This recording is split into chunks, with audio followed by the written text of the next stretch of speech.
దినవృత్తాంతాలు 2వ గ్రంథం 26వ అధ్యాయం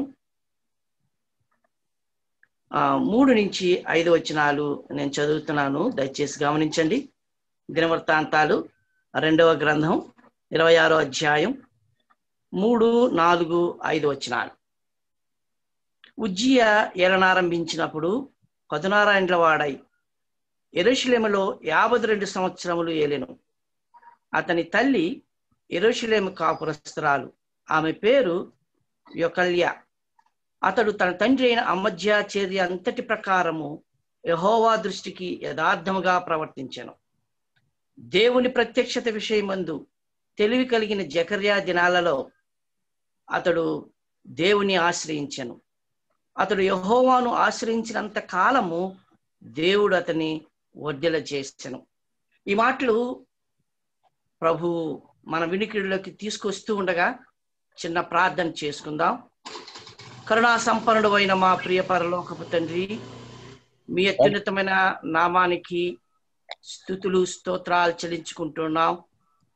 మరి యొక్క ప్రభు దినంలో, పునరుద్ధాన దినంలో సాయంకాల సమయమందు ప్రభువా ఈ రీతిగా మీ సన్నిధిలో చేరి మీ వాక్యాన్ని వినడానికి, నాయనా ధ్యానించడానికి మీరు మాకు ఇచ్చిన ఈ శ్రేష్టమైన సమయానికై స్తుతులు స్తోత్రాలు చెల్లించుకుంటున్నాం. మమ్మల్ని ప్రేమించి మీ ప్రియకుమారుడు, మా రక్షకుడు, విమోచకుడైన యేసుక్రీస్తు ద్వారా రక్షించుకుని మీ బిడ్డలుగా చేసుకుని నాయనా తండ్రి అనే పిలిచే భాగ్యం మీరు మాకు ఇచ్చారు.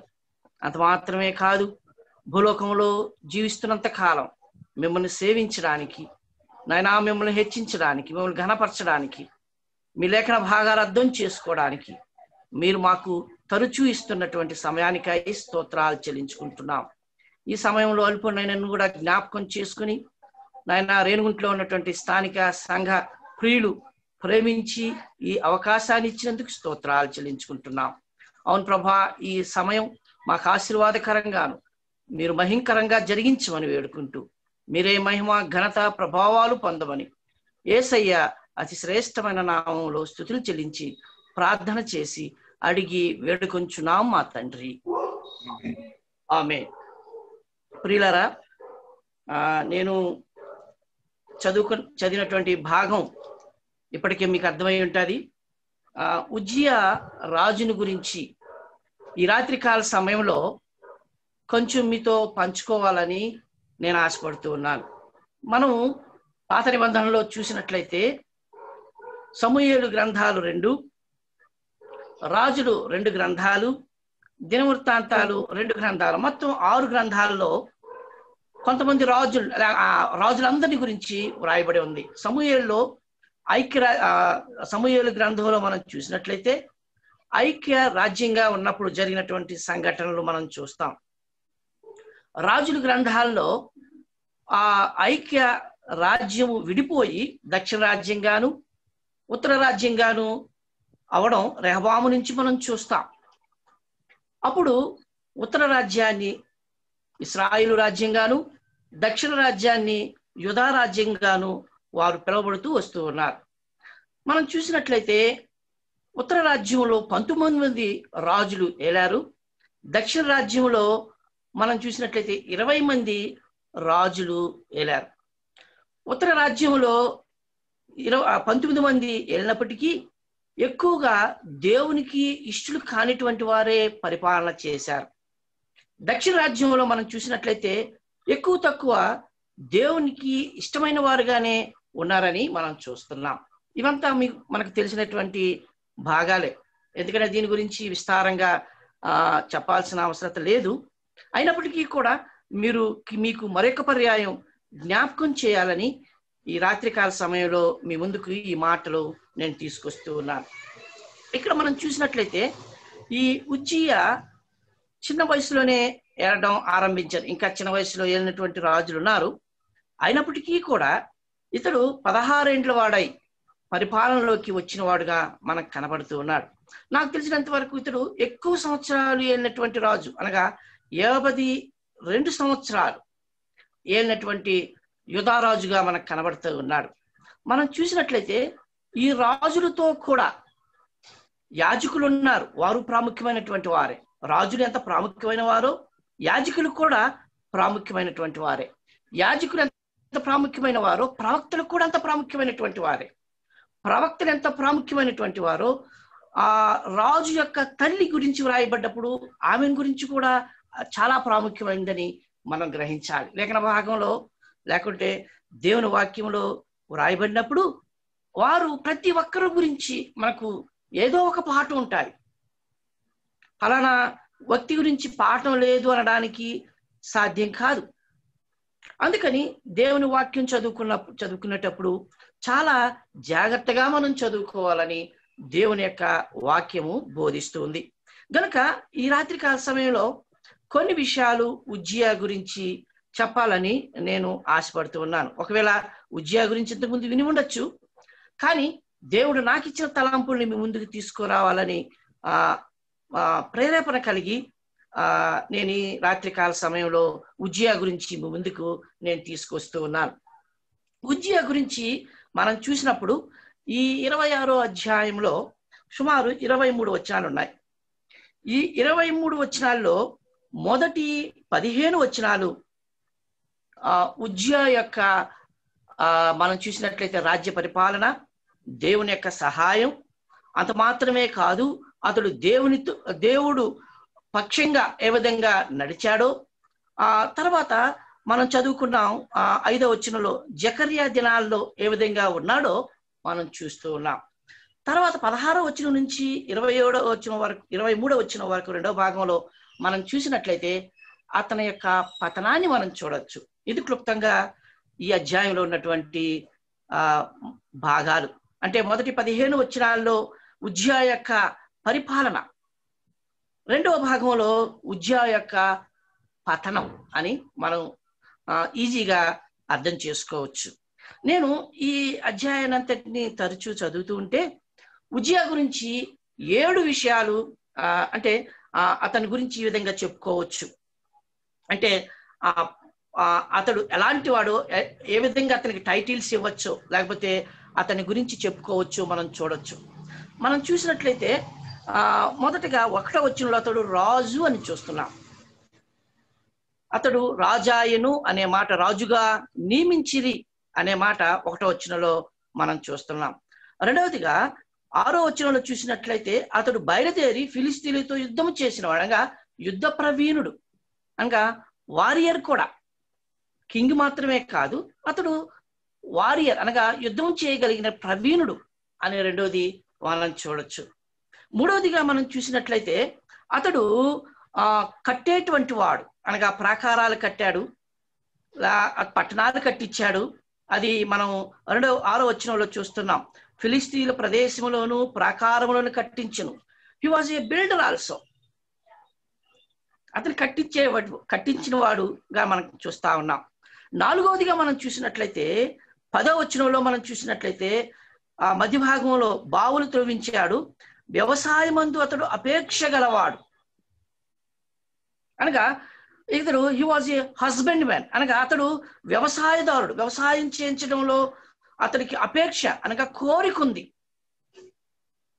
కనుక దేశం సుభిక్షంగా ఉండాలంటే వ్యవసాయదారులు సుభిక్షంగా ఉండాలి. ఈ విషయం మనం చూస్తా ఉన్నాం.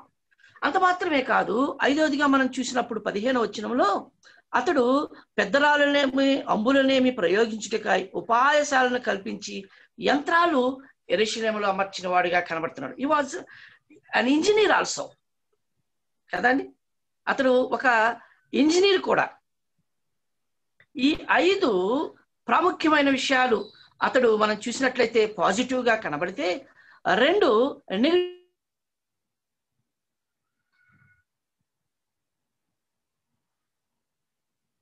యాజకుడుగా ఉండాలని ప్రయత్నించాడు. అది అతని పని కాదు. అది యాక్చువల్గా 16వ వచనం 17వ వచనంలో మనం చూసినట్లయితే అతడు ధూపం వేయడానికి వెళ్ళాడు. ఇది నెగిటివ్ పాయింట్. అతడు చేయదగినటువంటి పని అతనిది కాదది.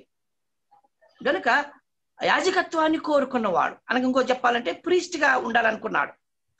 చివరిగా హి వాజ్ ఏ లెపర్ అనగా అతడు కుష్ఠరోగిగా మారాడు.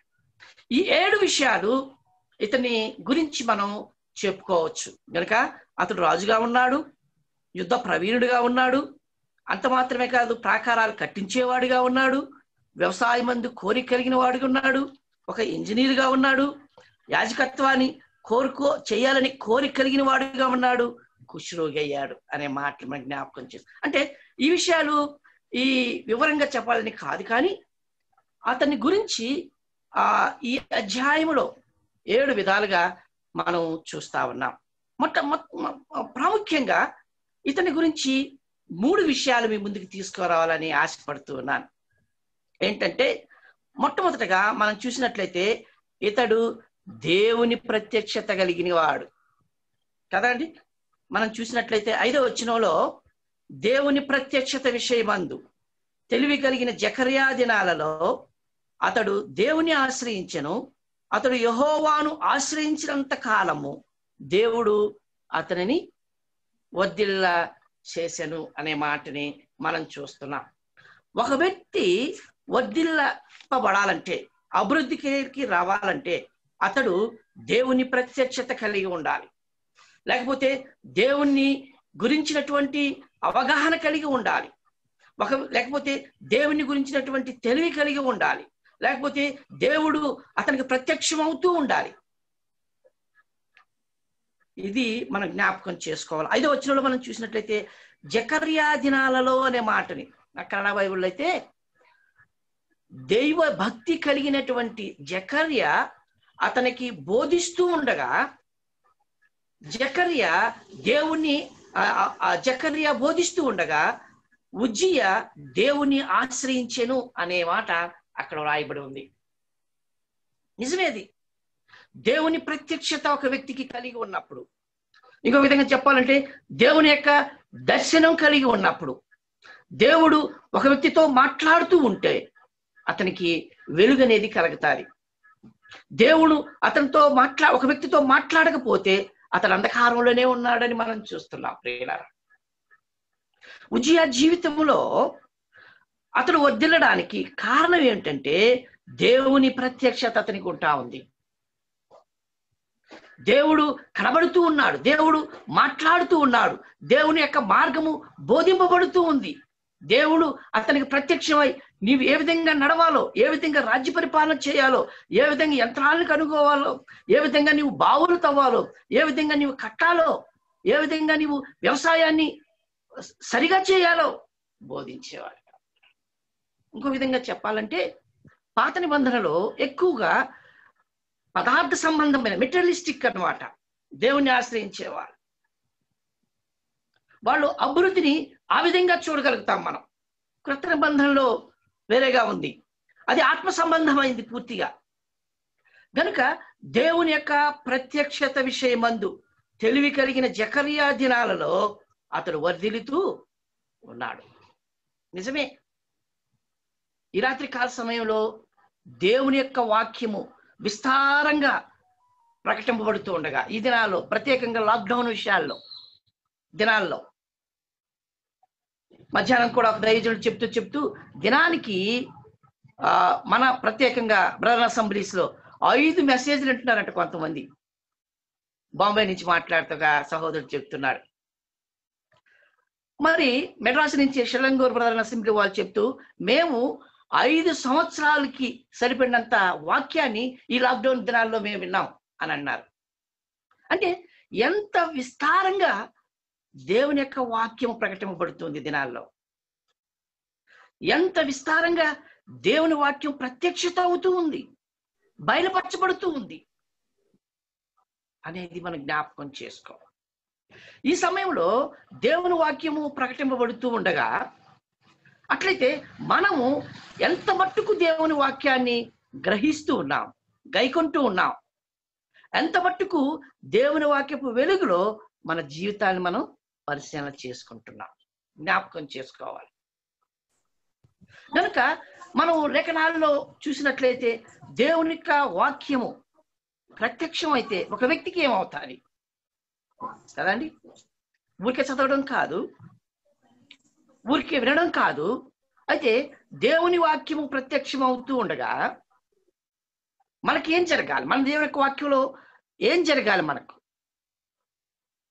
కదా అండి. కొన్ని మాటలు మనం జ్ఞాపకం చేసుకున్నప్పుడు అబ్రహామును దేవుడు పిలిచాడు. ఒక మాట రాయబడ్డది అక్కడ 12వ అధ్యాయంలో. చూడండి, ఆదికాండం 12వ అధ్యాయంలో మనం చూసినట్లయితే అక్కడ ఒక మాట మనం చూస్తా ఉన్నాం. ఆదికాండం 12వ అధ్యాయం 7వ వచనంలో, యెహోవా అబ్రామునకు ప్రత్యక్షమై నీ సంతానమును ఈ దేశం ఇచ్చేదని చెప్పగా అతడు తనకు ప్రత్యక్షమైన యెహోవాకు ఒక బలిపీఠము కట్టెను అనే మాటను చూస్తున్నాం. అనగా దేవుడు ఒక వ్యక్తికి ప్రత్యక్షమైతే తన జీవితం మారుతుందని మనం చూస్తున్నాం. దేవుడు అతనికి ప్రత్యక్షమయ్యాడు. అబ్రహాంకి అతడు విగ్రహారాధనలో ఉన్నాడు.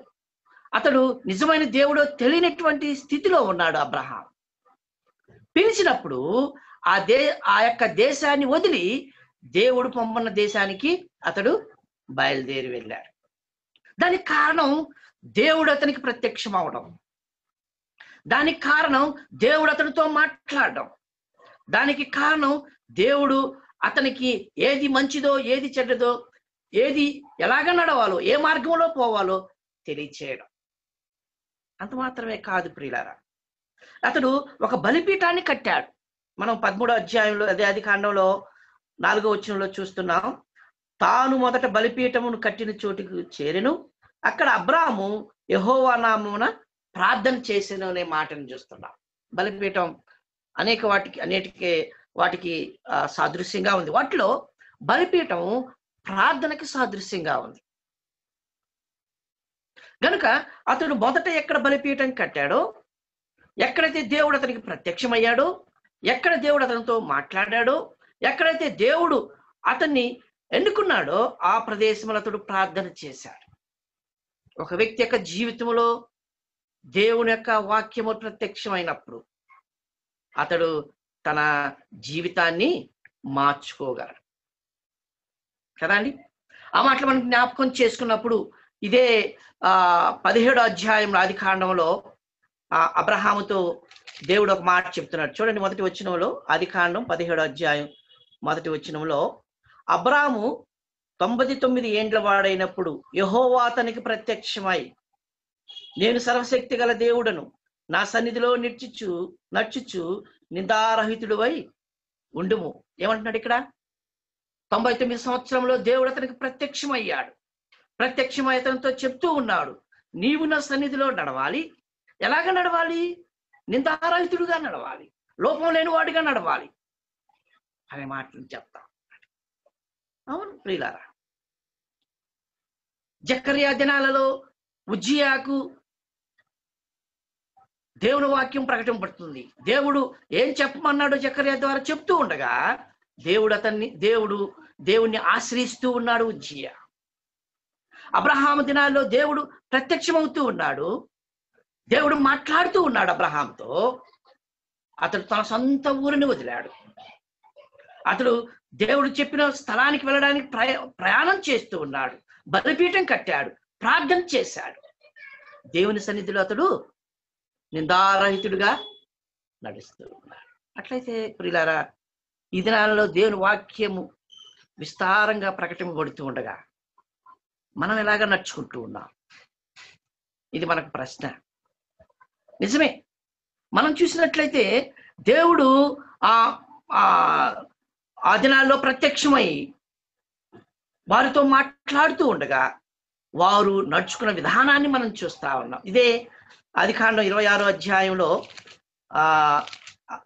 మనం చూసినట్లయితే అక్కడ ఒక మాట చెప్తూ ఉన్నాడు. 26వ అధ్యాయం 24వ వచనంలో మనం చూసినట్లయితే, ఆ రాత్రి అతడు అక్కడ నుండి మనం చూసినట్లయితే 23, 24 కలిసి ఉన్నాయి. అక్కడ నుండి అతడు బయర్షెబాకు వెళ్ళెను. ఆ రాత్రియే యెహోవా అతనికి ప్రత్యక్షమై, నేను నీ తండ్రి అయిన అబ్రహాము దేవుడను, నేను నీకు తోడయ్యున్నాను గనుక భయపడకము, నా దాసుడైన అబ్రహామును బట్టి నిన్ను ఆశీర్వదించి నీ సంతానమును విస్తరింపచేసాను. ఇస్సాకుతో దేవుడు మాట్లాడుతూ ఉన్నాడు. నీ తండ్రికి ఏ విధంగా తోడుగా ఉన్నానో నీకు కూడా నేను తోడుగా ఉంటాను, నువ్వు భయపడవద్దు అని అభయం ఇస్తా ఉన్నాడు. గనుక దేవుడు ప్రత్యక్షత, దేవుడు ప్రత్యక్షమైనప్పుడు ఒక వ్యక్తి యొక్క జీవితంలో ఏం జరుగుతుందో అనేది మనం చూస్తా ఉన్నాం. మరి పాత నిబంధనలోనేనా, కృత నిబంధనలో ప్రత్యక్షం కాలేదా? ప్రత్యక్షమయ్యాడు కదా అండి. మనం చూసినట్లయితే ఆ తిమోతికి రాసినటువంటి మొదటి పత్రిక 3వ అధ్యాయం 16వ వచనంలో అక్కడ మనకు బాగా తెలిసిన విషయం, దైవభక్తిని గురించినట్టు మర్మము బహు గొప్పదిగా ఉందని చెప్తూ ఆయన సశరీరుడుగా ప్రత్యక్షమాయను. ఎలాగండి? శరీరధారిగా ఆయన ప్రత్యక్షమయ్యాడు, మానవుడుగా ఆయన ప్రత్యక్షమయ్యాడు. ఎవరు? మన ప్రభు అయిన యేసు క్రీస్తు. ఆయన సశరీరుడుగా ప్రత్యక్షమయ్యాడు, ఆయన దైవ మానవుడుగా ఈ లోకంలో ప్రత్యక్షమయ్యాడు. ఎలాంటి ప్రత్యక్షత చూడండి. అంత మాత్రమే కాదు, మనం చూసినట్లయితే యోహాను రాసినటువంటి మొదటి పత్రిక 3వ అధ్యాయం 5వ వచనంలో మన పాపములను తీసివేయడానికి ఆయన ప్రత్యక్షమయ్యాడట. ఎందుకు ఆయన ప్రత్యక్షమైంది? మన పాపములను తీసివేయడానికి. అట్లయితే అయ్యా అమ్మ, ఆయన ప్రత్యక్షమైంది నీ కొరకు నా కొరకు, నీ పాపాలు నా పాపాలు తీసివేయడానికి. ఆ కలువరగిరిలో ఆయన ప్రాణం పెట్టాడు, ఆయన ఆకాశానికి భూమికి మధ్య వేలాడాడు, ఆయన రక్తం చిందించాడు. ఆయన చిందించిన రక్తంలో నీ పాపాలు నా పాపాలు కడుక్కుని పరిశుద్ధులు కావాలని ఆయన ఉద్దేశమైంది. గనుక మనం చూసినట్లయితే ఉజ్జియాకు ప్రత్యక్షమైనటువంటి దేవుడు మనకు ప్రత్యక్షమయ్యాడు. ఆయన శరీరధారిగా యేసుక్రీస్తుగా ప్రత్యక్షమయ్యాడు. మన పాపములు తీసివేయడానికి ఆయన ప్రత్యక్షమయ్యాడు. అంత మాత్రమే కాదు, మనం చూసినట్లయితే ఒక మాట చూడండి, తిమోతికి రాసిన 2వ పత్రిక 1వ అధ్యాయం 10వ వచనంలో ఇంకా ఇంకొక మాట చెప్తూ ఉన్నాడు. తిమోతికి రాసినటువంటి 2వ పత్రిక 1వ అధ్యాయం 9, 10 వచనాల్లో కలిసి ఉన్నాయి.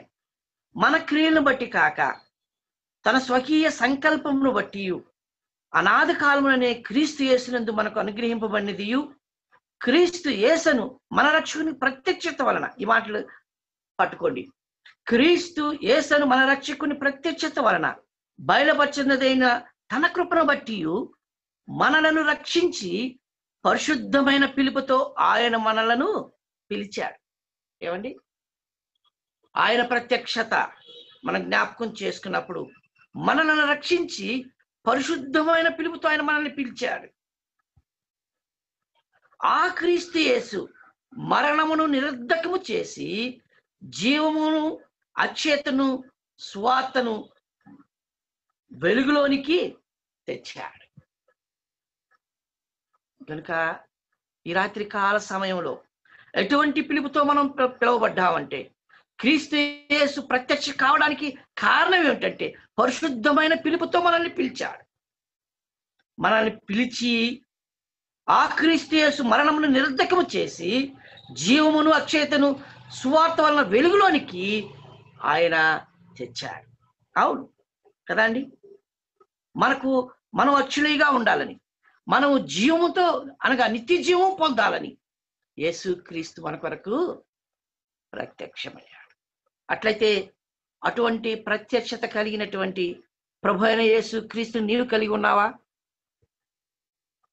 అందుకని మనం చూసినట్లయితే ఆయన ఉజ్జియా దినాలలో జకర్యా దేవుని వాక్యాన్ని బోధిస్తూ ఉండగా, దేవుడు ప్రత్యక్షమవుతూ ఉండగా అతడు ఆ బాటలో నడిచిన వాడిగా ఉంటాను. ఒకవేళ దేవుడు ప్రత్యక్షం కాకపోతే ఏమవుతుంది కదండి?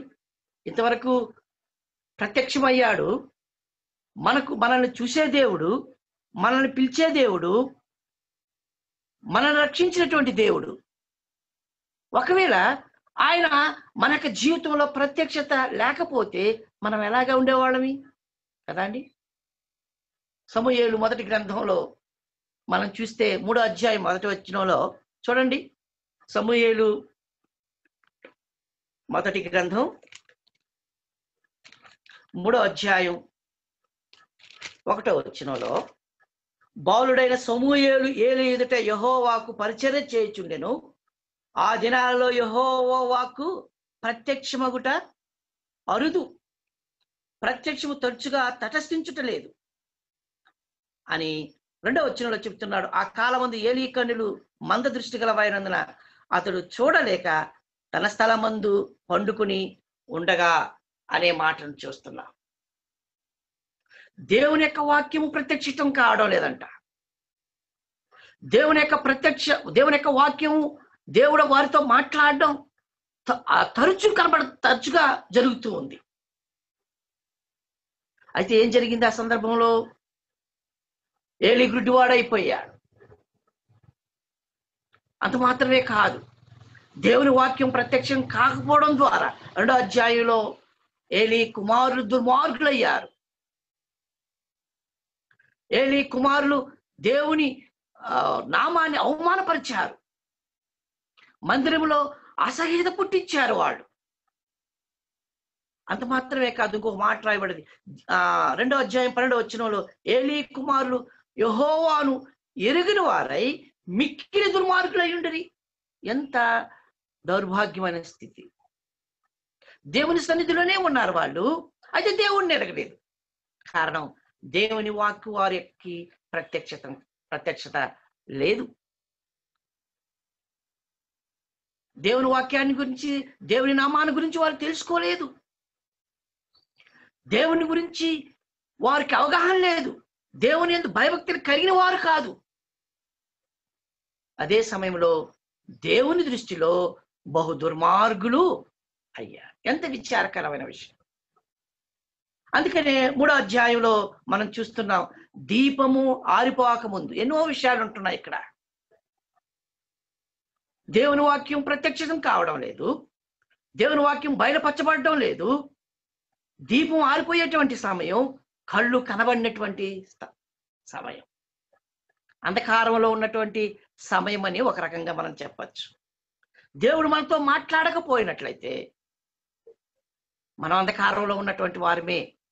అవును, కొలసీలకు రాసిన పత్రికలో మనం చూస్తున్నాం కదా, ఏం చేస్తున్నాం కదా.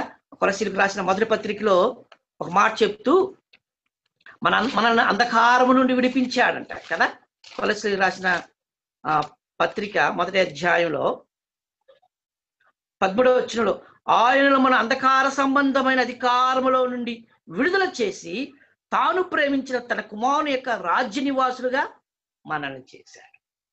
అనగా అంధకారంలో నుండి విడిపింపబడడం అంటే దేవుని యొక్క వెలుగుని మనం చూసేవారు, ప్రత్యక్షతని, దేవుని వాక్యాన్ని పొందేవారంగా ఉన్నామని మనం ఈ మాటల ద్వారా మనం నేర్చుకుంటున్నాం. ఉజ్జియా దేవుని యొక్క ప్రత్యక్షతను ఎరిగినవాడు. ఉజ్జియా దేవుని యొక్క మాటలు ఎరిగినవాడు. ఉజ్జియా దేవుని యొక్క మార్గాన్ని తెలుసుకున్నవాడు. ఇది మొట్టమొదటి భాగంగా మనం చూడొచ్చు. రెండవదిగా ఈ ఉజ్జియాని గురించి చెప్పినప్పుడు, ఉజ్జియా దేవుని యొక్క సహాయం పొందినవాడు. గమనించండి ప్రియులారా, అసలు ఉజ్జియా అంటేనే స్ట్రెంగ్త్ ఆఫ్ ద లార్డ్ అనగా దేవుని యొక్క సహాయము లేకపోతే దేవుని యొక్క బలము అని అర్థం. ఉజ్జియా అనే మాటకి అర్థం. కనుక ఇక్కడ మనం చూసినట్లయితే దేవుని నుంచి సహాయం పొందినవాడు, దేవుని యొద్ద నుంచి బలం పొందినవాడు. అందుకనే అతని గురించి చెప్తూ అతడు సివిల్ ఇంజనీరు, అదే సమయంలో మెకానికల్ ఇంజనీర్ కూడా. ఎందుకనంటే గోడలు కట్టించేటప్పుడు అంటే సివిల్ ఇంజనీరింగ్ కావాలి, యంత్రాలు కనుక్కోవాలంటే మెకానికల్ ఇంజనీరింగ్ కావాలి. కనుక అతడు మనం చూసినట్లయితే చూడండి, 3 వచనాలు ఈ అధ్యాయం 26వ వచనంలో అతని గురించి మనం చూస్తున్న. దేవుడు 7వ వచనంలో 26వ అధ్యాయం 2వ దినవృత్తాంతాలు 2వ గ్రంథం 7వ వచనంలో ఫిలిస్తీన్లతోనూ గూర్బైలో నివసించిన అరబ్బీలతోనూ మెహనీయులతోనూ అతడు యుద్ధము చేయగా దేవుడు అతనికి సహాయము చేసెను. మొట్టమొదటిగా అక్కడ సహాయం పొందినటువంటి వాడు దేవుడి నుంచి. రెండవదిగా 13వ వచనంలో చూసినట్లయితే రాజులకు సహాయము చేయుటకై 13వ వచనంలో శత్రువులతో యుద్ధము చేయుట ఎందును పేరు పొందిన పరాక్రమశాలైన 3,07,500 మంది సైన్యము ఉజ్జియా కింద ఉంది అని మనం చూస్తున్నాం. ఇక్కడ అతనితో ఉన్నటువంటి వారితోనే, అనగా అతని కింద సహాయం చేయడానికి 3 లక్షల పైగా ఉన్నటువంటి యోధులు అతనితో కూడా ఉన్నారు. 15వ వచనంలో మనం చూస్తున్నాం, అతడు స్థిరపడు వరకు అతనికి ఆశ్చర్యకరమైన సహాయము కలిగెను అనే మాట. నిజమే, అతనికి పేరు తగ్గట్టుగా దేవుని యొద్ద నుంచి అతనికి సహాయం, దేవుని యొద్ద నుంచి అతనికి బలం కలిగిన వాడుగా ఉన్నటువంటి. ఏమండి, మనకి ఎక్కడి నుంచి వస్తుంది బలం? దేవుని యొద్ద నుంచే వస్తుంది. రాజైనా, మంత్రి అయినా, లేకపోతే ఎవరైనా, పేదవారైనా, ధనికులైనా, వారందరికీ దేవుని యొద్ద నుంచే సహాయం కలుగుతాయి, మానవుడి నుంచి కాదు. మానవుడి నుంచి సహాయం కలిగేది అది తాత్కాలికమైంది. అయితే 26వ అధ్యాయంలో మనం చూసినట్లయితే దేవుడు అతనికి సహాయం చేశాడు. దేవుడు అతనికి సహాయం చేయడం ద్వారా అతడు ప్రాకారాలు కట్టించగలిగాడు. దేవుడు అతనికి సహాయం చేయగలడం ద్వారా అతడు యుద్ధాలు చేయగలిగాడు. దేవుడు అతనికి సహాయం చేయగలడం ద్వారా అతడు మనం చూసినట్లయితే వ్యవసాయ క్షేత్రాలు అతడు పండించగలిగాడు పంటని. దేవుడు అతనికి సహాయం చేయడం ద్వారా అతడు యంత్రాలు కనుగొనగలిగాడు. ఈ మాటలు ఈ రాత్రికాల సమయంలో మనం జ్ఞాపకం చేసుకుందాం. నిజమే, దేవుడు మనకు సహాయం చేయడానికి ఈ లోకానికి వచ్చాడు. ఎందుకంటే పాపముల చేతను, అపరాధముల చేతను చనిపోయినటువంటి మనం మన ఎడల తన మహాకృపను చూపి ఆ స్థితి నుంచి మనం లేవలేనటువంటి వారం మనం రక్షించడానికి ఆయన తన ప్రియకుమారుని లోకానికి పంపాడు. గనుక అతడు అద్భుతంగా సహాయం పొందినటువంటి వాడు. అట్లయితే మనం సహాయం పొందుతున్నామా? పొందుతూనే ఉన్నాం. ఆయన సహాయం లేకపోతే ఇది ఆయన మనం చూడగలిగే వారం కాదు. ఆయన సహాయం మన లేకపోతే మనము మన పనులు మనం చేసుకునే వారం కాదు. అందుకనే మనం చూసే కీర్తనకారుడు అంటాడు, యెహోవా నా బలమా అని పాట పాడతాడు.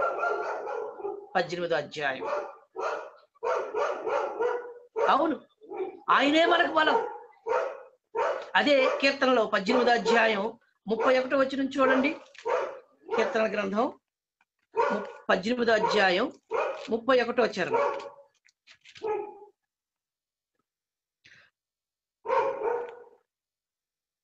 18వ అధ్యాయంలో మనం చూసిన 32వ వచనం, నాకు బలము దయింపచేయువాడు ఆయనే.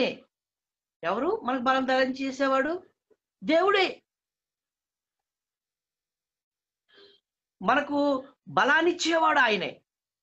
నన్ను యథార్థ మార్గంలో నడిపించేవాడు ఆయనే అని కీర్తనకారుడు అంటున్నాడు. 32వ చరణంలో నాకు బలం ఇచ్చేవాడు ఎవరు? ఆయనే, దేవుడే. నన్ను నడిపించేవాడు ఎవరు? ఆయనే, దేవుడే. అవును, ఈ లోకంలో ప్రస్తుతం ఉన్నటువంటి పరిస్థితుల్లో, మన చుట్టూ ఉన్నటువంటి భయంకరమైన పరిస్థితుల్లో మనకు సహాయం చేసేవాడు మన ప్రభువే. ఆయన సహాయం లేకుండా మనం ఏమీ చేయలేం. ఆయన మనకు సహాయకుడిగా ఉన్నప్పుడే మనం ఏమైనా చేయడానికి సాధ్యం అవుతాయి. అందుకనే ఇదే 21వ కీర్తనలో మనం చూసినట్లయితే మొదటి వచనంలో, యెహోవా రాజు నీ బలమును బట్టి సంతోషించుచున్నాడు, నీ రక్షణ బట్టి అతడు ఎంతో హర్షించుచున్నాడు. ఈ మాటలు మనం జ్ఞాపకం చేసుకుందాం. రాజుకు బలం ఇచ్చేవాడు ఆయన. ఆ రాజు ఆ బలం పొందే సంతోషిస్తూ ఉన్నాడు అనే మాటని మనం జ్ఞాపకం చేసుకుంటున్నాం. అవును ప్రియులారా, మనం కొత్త పాత నిబంధనలో చూసినట్లయితే, లేకపోతే మనం రక్షణ పొందినటువంటి మనకు సహాయం చేసేవాడు మన ప్రభువే. కాబట్టి ఈ రాత్రికాల సమయంలో ఉజ్జియాలాగా మనం బలపరచబడుతున్నామా? ఉజ్జియాలాగా సహాయం పొందగలుగుతూ ఉన్నామా? ఉజ్జియాలాగా మనము ప్రోత్సహింపబడుతూ ఉన్నామా? పరిశీలన చేసుకుందాం. అవును, ఈ చివరి దినాల్లో మనం ఉంటూ ఉండగా ప్రభు ఒక్కడే మనకు సహాయం చేసేవాడు. ఆయన బలం లేకుండా మనం ఏమీ చేయలేం. ఆయన సహాయం లేకుండా మనం ఏమీ చేయలేం. ఆయనే మనకు సహాయం చేసేవాడు. అందుకని తిమోతికి వ్రాస్తూ 2వ పత్రికలో పౌలు చెప్తాడు, ప్రభు మహాకృపను బట్టి నీవు బలవంతుడు కమ్ము అంటాడు. అవును, ఆయన కృప ద్వారానే మనం బలవంతులం కాగలం. అది మనం రెండవదిగా నేర్చుకోవాల్సినటువంటి విషయం ఉజ్జియా జీవితంలో. కనుక ఈ మాటలు మనం జ్ఞాపకం చేసుకునేటప్పుడు ఉజ్జియా దేవుని యొక్క ప్రత్యక్షత ఉన్నప్పుడు దేవుణ్ణి ఆశ్రయిస్తూ వచ్చాడు. ఉజ్జియా దేవుడు సహాయం చేసినంత కాలం అతడు ఎన్నో ఆశ్చర్యకరమైనటువంటి కార్యాలు చేశాడు. అయితే మూడవదిగా అతడు మనం తెలుసుకున్నది, ఉజ్జియా దేవుని మీద ద్రోహం చేశాడు. మూడోది, ఇది చాలా విషాదకరమైనటువంటి మాట. చూడండి, అదే 26వ అధ్యాయం దినవృత్తాంతాల 2వ గ్రంథం 16వ వచనంలో, అయితే అతడు స్థిరపడిన తర్వాత అతడు మనస్సును గర్వించి చెడిపోయెను. అతడు ధూపపీఠం మీద ధూపం వేటికై యెహోవా మందిరములో ప్రవేశించి తన దేవుడైన యెహోవా మీద ద్రోహము చేయగా. ఈ మాటను అండర్ చేసి, ఎవరి మీద ద్రోహం చేయడానికి పోయాడు? దేవుని మీద, తన దేవుడైన యెహోవా మీద ద్రోహము చేయడానికి పోయాడు. చూడండి, దేవుడు నుంచి సహాయం పొందినటువంటి వాడు, దేవుని ప్రత్యక్షత కలిగినటువంటి వాడు. అయితే ఒక్కసారి అతడు స్థిరపరచబడిన తర్వాత దేవునికి వ్యతిరేకంగా అతడు పనిచేయడం ప్రారంభిస్తూ ఉన్నాడు. నిజమే, ఈ దినాల్లో మనం చూసినప్పుడు దేవుడు ఒక వ్యక్తిని స్థిరపరిచిన తర్వాత, దేవుడు సహాయం చేసిన తర్వాత సంఘంలో అతడు దేవుని పిల్లల మీద తిరుగుబాటు చేసేవారుగా కొంతమంది ఉన్నారు. వాస్తవంగా మనం చూసినట్లయితే ఉజ్జియా తనదు కాని పనిని అతడు చేయడానికి పోతూ ఉన్నాడు. యాజకత్వం అతనిది కాదు, ధూపం వేయడం అతని పని కాదు. అతడు చేయకున్నటువంటి పని చేసి అతడికి రాకూడనిది రాణించుకున్నాడు. ఈ విషయం మనం జ్ఞాపకం చేసుకుందాం. దేవుడు చేయవలసినటువంటి పనులు, దేవుని పనులు అనేకం ఉంటున్నాయి. ఉజ్జియాకి పట్టణాన్ని కాపాడాలా, వ్యవసాయ క్షేత్రంలో చూసుకోవాలా, యంత్రాలు, ఇది మంచిదే. కానీ యాజకులు చేయాల్సిన పని అతడు చేసి దేవునికి వ్యతిరేకంగా పనిచేయడం ప్రారంభించాడు. అట్లయితే ఈ రాత్రికాల సమయంలో మన సంఘాల్లో మనకు అప్పగినటువంటి పని ఏదో చేయాలని కోరాగులాగా మనం ప్రయత్నం చేస్తున్నామా? దయతో గమనించండి, దేవుని యొక్క కోపం మన మీద రగులుకునేదిగా ఉంటా ఉంది. దేవుని యొక్క ఉగ్రతకి పాత్రలు అవుతాం. మనం చేయకూడనటువంటి పని, దేవుడు మనకు అప్పగింపబడినటువంటి పని మనం చేయకూడదు. దేవుడు ఇచ్చినటువంటి పని నమ్మకంగా చేద్దాం. దేవుడు మనకి ఏదైతే అప్పగించాడో దాన్ని తుద వరకు మనం దాన్ని తుదముట్టిద్దాం, చివరి వరకు. అది కాకుండా మనము చేయకూడనటువంటి పని చేసి దేవునికి కోపానికి పాత్రలం కాకూడదు. ఈ మాటలు మనం జ్ఞాపకం చేసుకుంటాడు. కొత్త నిబంధనలో కూడా అపోస్తల కార్యములో హేరోదు అతడు సింహాసనం మీద కూర్చుని ఉన్నాడు. ఎవరో వచ్చి నీ స్వరము దేవుని స్వరంలాగా ఉంది, దైవ స్వరంలాగా ఉంది అని అతన్ని పొగిడారు. పొగడంతో అతడు దేవుణ్ణి మహిమపరచలేదు, దేవుణ్ణి హెచ్చించలేదు, దేవుణ్ణి గణపరచలేదు. అతడే దేవుడు అనుకున్నాడు. చూస్తారన్నమాట. అపోస్తల కార్యాలు 12వ అధ్యాయం 23వ వచనంలో మనకు బాగా తెలిసినటువంటి మాటే. అపోస్తల కార్యాలు 12వ అధ్యాయం 23వ వచనంలో అక్కడ మనం చూసినట్లయితే 21 నుంచి మనం చదువుకున్నట్లయితే, నియమింపని దినమందు హేరోదు రాజవస్త్రము ధరించుకుని న్యాయపీఠం మీద కూర్చుండి వారి ఎదుట ఉపన్యాసము చేయగా జనులు ఇది దైవస్వరమే కాని మానవ స్వరము కాదని కేకలు వేసిరి. అతడు దేవుని మహిమపరచనందున వెంటనే ప్రభు దూత అతన్ని మొత్తిని కనుక పురుగులు పడి ప్రాణం విడిచెను అనే మాట చూస్తాం. ఇతడు ఏం చేశాడు? ఉజ్జియా ధూపం వేయడానికి వెళ్ళాడు. దేవుడు అతన్ని మొత్తిన ద్వారా అతనికి కుష్ఠరోగం వచ్చింది. ఇక్కడ మనం చూస్తున్నాం, హెరోదు రాజుని హెచ్చించాడు దేవుడు, మంచి స్వరం ఇచ్చాడు. అయితే దాని ద్వారా దేవుణ్ణి మహిమపరచలేదు. అతడు తను తాను హెచ్చించుకోవడం ద్వారా దేవుని యొక్క దూత అతన్ని మొత్తింది. అయ్యో, ఈ రాత్రికాల సమయంలో మనం పరిశీలన చేసుకున్నాం. స్థానిక సంఘంలో మనం ఎలాగా ఉన్నాం? పెద్దలు మనకు అప్పగించిన పనిని నమ్మకంగా చేస్తున్నాం. అది కాకుండా వేరే దానికి వరకు మనం ఆశపడుతున్నావా? వద్దు ప్రియుల. లేకపోతే దేవుడు చేయకున్నటువంటి పని చేసి దేవుని ఉగ్రతకు మనం పాలవుతున్నామా? దయచేసి జ్ఞాపకం చేసుకోండి. అందుకని ఆ 26వ అధ్యాయం దినవృత్తాంతాల 2వ గ్రంథంలో అతడు మరణము వరకు అతడు ప్రత్యేకమైన గదిలో ఉండి మరణము పొందెను అనే మాటను మనం చూస్తా ఉన్నాం. కనుక ఈ రాత్రికాల సమయంలో ఉజ్జియా జీవితంలో 3 విషయాలు మనం నేర్చుకున్నాం. ఒకటి, దేవుని వాక్యం ప్రత్యక్షం అవడం. రెండవది, మనం చూసినట్లయితే దేవుని సహాయం. మూడవది, దేవునికి వ్యతిరేకంగా ద్రోహం చేయడం.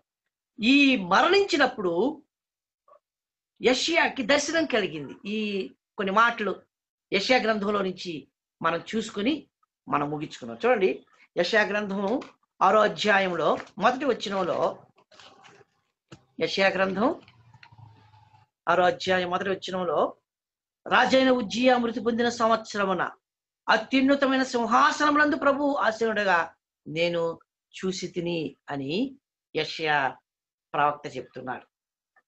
ఎప్పుడు చూశాడంట? ఉజ్జియా చనిపోయే సంవత్సరం అందు. ఉజ్జియా దేవుని వ్యతిరేకంగా ద్రోహం చేసి మరణం పొందిన తరువాత యెషయాకి ప్రత్యక్షత వచ్చింది.